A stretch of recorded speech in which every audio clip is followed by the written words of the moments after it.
তাআলা এই কথাটিকে কোরআনের মাঝে এভাবে বলেন, মা ইয়ানতিকু আনিল হাওয়া ইন হুয়া ইল্লা ওয়াহয়ুন ইউহা। আমার নবী প্রকৃতি থেকে অনুসরণ করে বানিয়ে নিজে থেকে কোনো কথা বলেন না, যতক্ষণ না আমি তাকে বলতে বলি, তাকে যতক্ষণ না আমি বলতে বলি। সুবহানাল্লাহ বলেন। কোন একজন কবি এটাকে তার কাব্যের ভাষায় খুব সুন্দর করে ব্যক্ত করেছে। মুহাম্মদ হারগিজনা গুফতা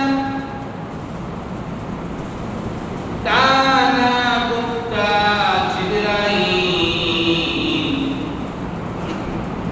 মুহাম্মদ হারগিজনা গুফতা তানা গুফতা জিবরাইল।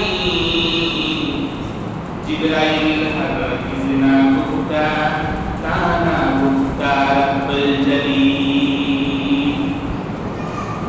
আমার নবী রাসূল আরবি হাবিবুল্লাহিল মুস্তাফা সাল্লাল্লাহু আলাইহি ওয়াসাল্লাম নিজের প্রকৃতিকে অনুসরণ করে কোনো কথা বলেন না, বরং তিনি সে কথাগুলি বলেন, সে কাজগুলি করেন যে কথাগুলি বলার জন্য আমি আল্লাহ রাব্বুল আলামিন জিবরিলের মাধ্যমে তার কাছে ওহী প্রেরণ করি।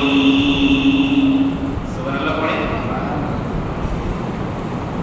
আর জিবরিল ততক্ষণ পর্যন্ত কোনো কথা নবী পর্যন্ত পৌঁছায় দেন না, যতক্ষণ না আমি আল্লাহ রাব্বুল আলামিন জিবরাইলকে পৌঁছানোর নির্দেশ জারি করি।